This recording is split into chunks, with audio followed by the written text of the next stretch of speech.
This is a festive season. On an ordinary day, we should be with our families enjoying. However, in the wake of abductions, ladies and gentlemen, I've thought it wise to leave the comfort of my home and come and teach you about some little tactics of how the government traces you, and also some self-defense tactics against abduction. So we're going to talk about abductions. Now, abductions don't just happen. They begin with what we call trailing. So the abduction will most likely begin with trailing and surveillance. Yeah? To begin with trailing and surveillance.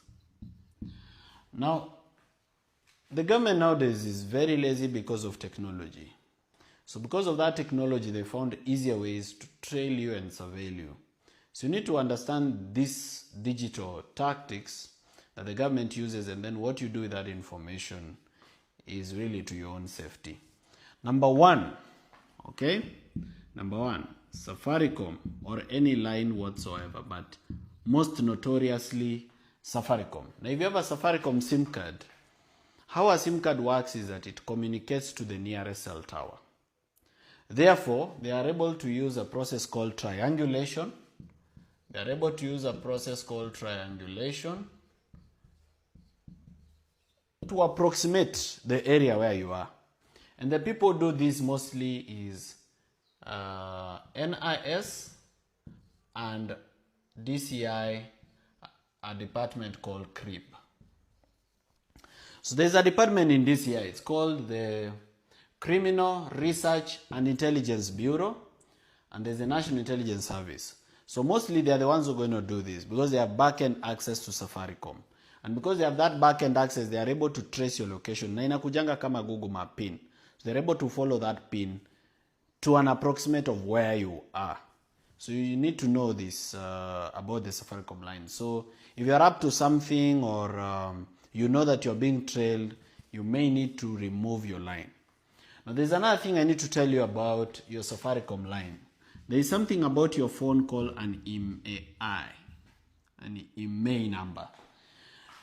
Now, even if you know they are trailing you and you remove this SIM card and you throw it away, but you buy another SIM card registered in your name or even in another person's name, but you still put it in the same phone, they are going to use the IMEI to get your new number. So even if the new number is going to be registered in a different, name, they're going to use your IMEI number and they're going to get your new number. You need to be careful on that one. So you may have to throw away your phone and your SIM card, or keep away your phone and your SIM card and use a different one. Some of you believe that ukiwa na katululu ama kamulika mwizi you cannot be traced. That's very false. That's not true. You can be traced with any device, including katululu. So be aware of that. Number two, all right, on the issue of tracking and tracing is KPLC. Now, so KPLC is very notorious for giving out your location. And KPLC knows literally where 90% of Kenyans live, especially if you have electricity. How they know is because of your meter number. Now, you will remember that whenever someone applies for a meter number from KPLC, they always provide the plot number. And whenever KPLC comes to give a quotation, they usually take the coordinates of that place. So because of this meter number and because of the national grid of the KPLC, they can use your meter number where you pay tokens to know your house. That is why sometimes you wonder, unapata wamekuja, wameenda hadi 5th floor, wameingia hadi number C1. It's because they know your meter number, where you pay your token. So they're going to know your house. Again, as I told you, what you do with that information is really up to you. Number 3 is your phone. And here I want to specifically speak about something called Pegasus. Now, Pegasus is a hacking software, a surveillance software that was developed in Israel that Kenya bought for billions of shillings. Of course, there was corruption. There's corruption even in NIS. And what it does is that it sends a text to your phone. Now, Pegasus, unlike other hacking softwares, they don't have to touch your phone. Sio lazima washike simu yako for them to install Pegasus. They just need to send you a message. Once the message enters your phone, it downloads the software into your phone. Now, one of the ways to know whether you've been attacked by Pegasus is you leave your phone on the table, you're not using it, then you come back and find that your phone is hot. Unaacha simu kwa meza, unakuja unapata iko na joto.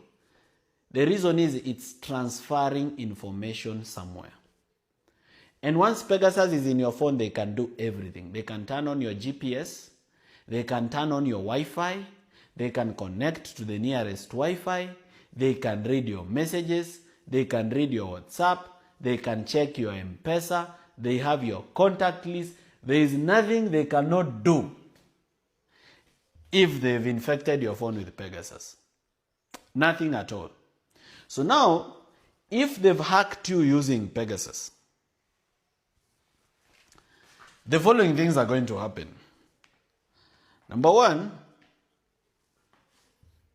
they will access your information. They'll access your data. Everything you do, including calls. Number two, they'll turn on your mic. So there's a microphone in your phone.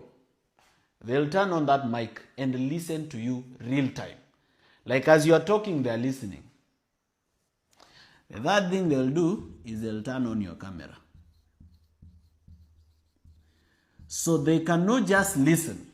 They can also take a photo of you or a photo of your surrounding as you're holding your phone. That's what they can do with your phone when they hack it. And as I've told you, they don't have to access your phone. It's not like these hackers who send you a suspicious email, you click on the link, then they hack your phone. No. This one, if they send it to your phone, you don't need to do anything. They've hacked it. Now, if you have the following things in your phone, you need to be careful. Number one, a loan app. A loan app.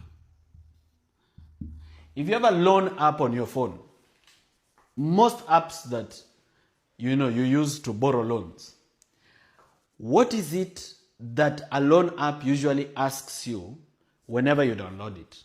Number one is allow contacts. Allow the loan app to access your contacts. Number two, allow the loan app to read your messages. Allow the loan app to access your photos. Now, the people are controlling loan apps in Kenya. They have access to your photos. So if you have nudes in your phone and you think somebody else doesn't have them, you need to think again. Okay? That's how much information the loan app can access. The loan app can read your messages because the reason they usually request to read your messages is to determine whether you are worthy of a loan. So they'll see your messages, maybe how many other loan are you borrowing from other places. Are there people who are asking you to pay them back money that you've taken from them? From your messages, they are able to know what business you do and what you are involved in. Imagine this is personal data that they are accessing inside your phone. So if you have a loan app, you should know that everything that goes on in your phone, there's a likelihood that the loan app servers have it. Okay? Number two, a dating app. They can either read your messages inside a dating app or they can come to you as a person wanting to date you. Now, the government has limitless resources. And NIS is allocated an unlimited budget of billions of shillings. And because people are greedy, sometimes they usually steal that money. But whenever they put it to good use or to bad use, whichever the case, they can actually send someone to date you. It can be a lady, it can be a gentleman, it can be anything, depending on who you are and what you like. So they cannot lack $1 million or 200,000 or 50,000 or 10 million to give to someone to date you.